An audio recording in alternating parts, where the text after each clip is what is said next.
Hello, welcome to Encore, France 24's culture show. I'm Rochelle Harrison-Pless. Thanks for joining us. Coming up.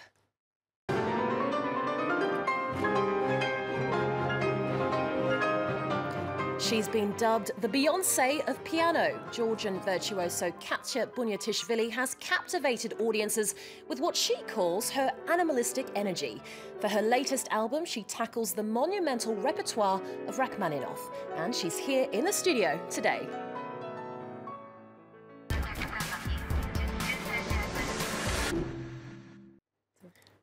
Katya, thanks very much for joining us today. I'm glad to be here.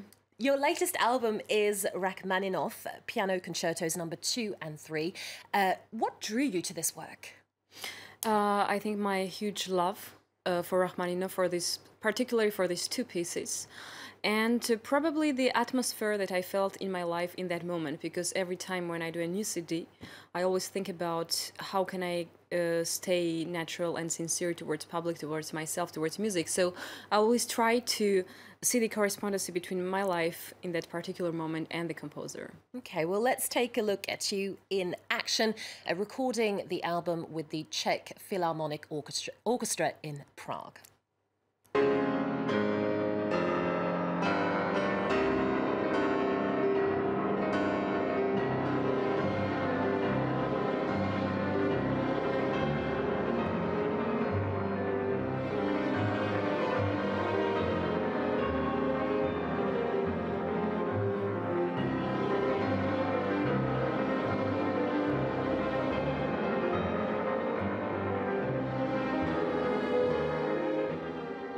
Now, Rachmaninoff's compositions are among the most popular in the classical repertoire. What do you think you bring to the music by reinterpreting it today? I don't think that I can bring anything special for others. I just think that everybody that opens this course and has very fresh way of reading this course and has this kind of intimacy with the composer without being scared of being maybe criticized because of that later, they can find a new way of giving a new birth to the piece that exists during centuries. This is not the case. It's not many centuries that these pieces exist, but if we talk about Baroque music from Baroque music to today time, every new piece is a piece if you give a new birth, even if it dates with the centuries.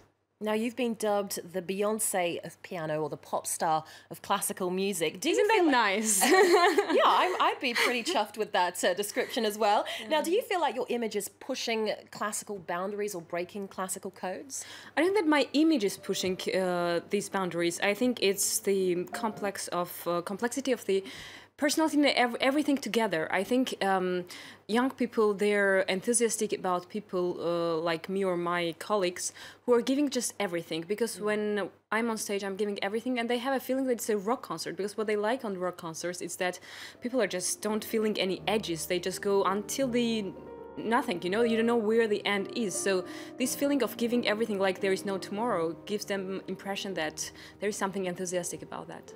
Now, you have a very physical way of playing, something you've described as animalistic energy. Tell us more about that.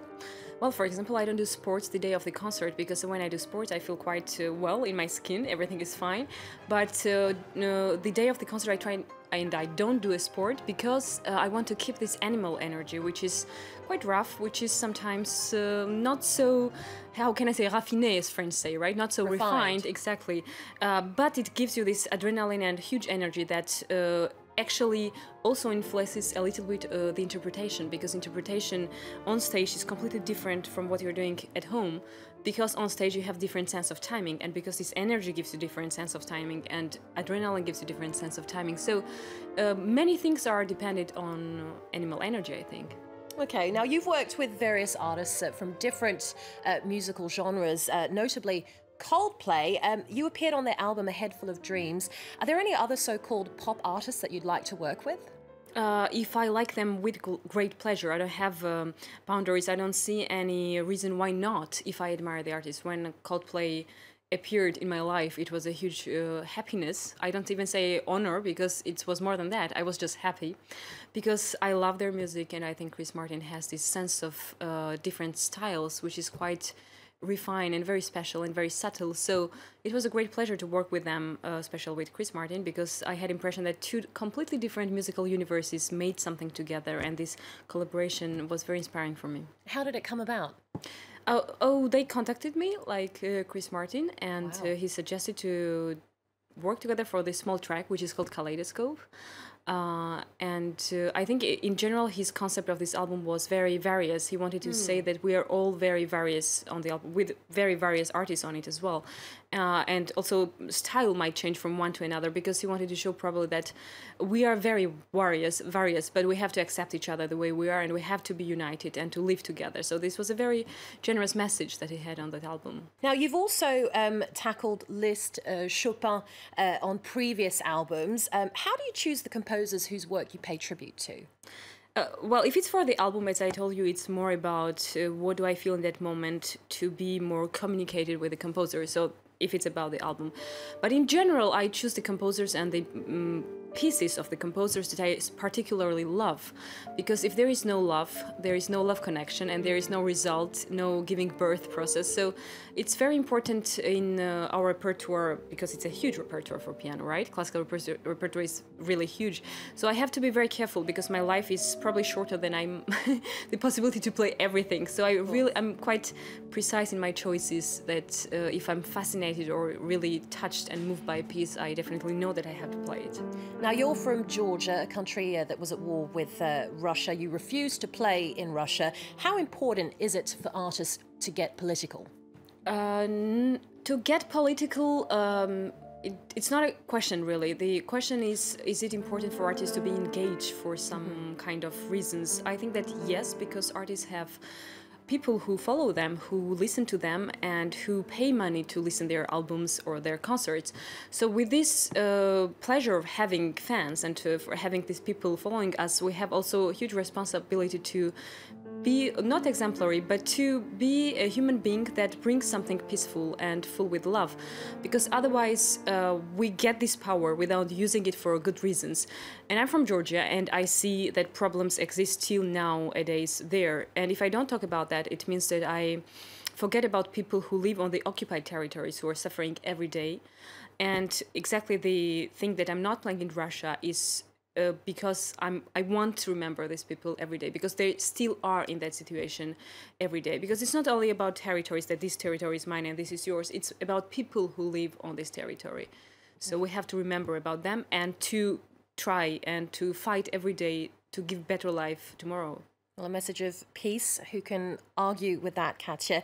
Right, let's take a quick look at the week's music news now. The French capital has a new music venue, the Seine Musicale. It's a play on words. The Seine is, of course, the name of the iconic river that winds through Paris, but Seine is also the French word for stage.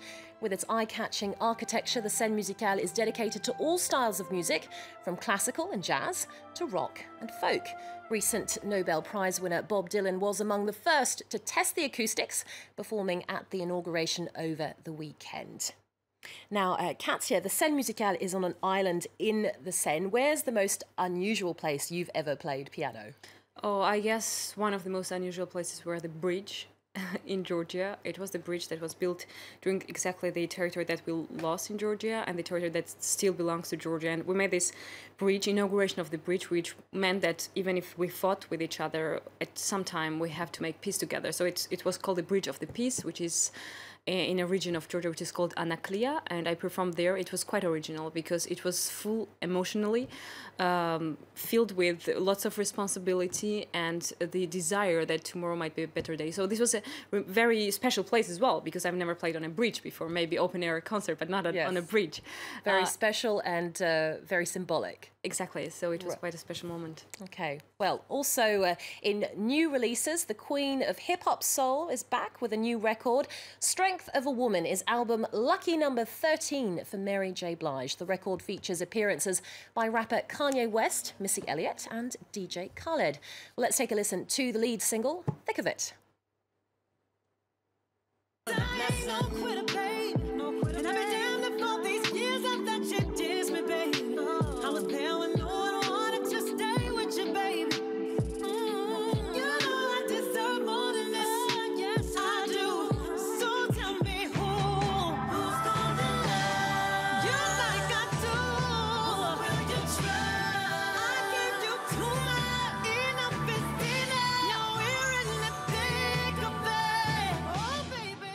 Now, that was a single from Mary J. Blige's new album, Strength of a Woman. Katja, what for you defines the strength of a woman?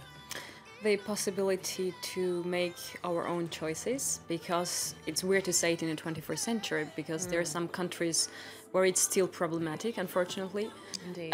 But in countries like France, I guess the main challenge is to be appreciated intellectually as a strong musician or as a strong personality, but at the same time, we to have choices which style we choose or how we look to choose, because sometimes, quite often in my life, in my career, I meet people who start to talk about my style more than about my performance, and I think this is a problem of sexism still today, because I think what we wear doesn't define who we are intellectually or what we're doing while we're playing music. These well said, Katja. Well said. So freedom of choices. Yeah. Indeed. Now, finally, Feist has broken a 6-year silence with her long-awaited new album, Pleasure. The Canadian indie songstress says the record is about exploring emotional limits, from secrets and shame to tenderness and care. We'll leave you with a clip of the album's title track. Once again, thank you very much to our guest, Katja Bunyatishvili. Thank you so much for being here. Now, for more arts and culture news, check out our website and connect with us on social media. Stay with us here on France 24. Lots more news coming up after this.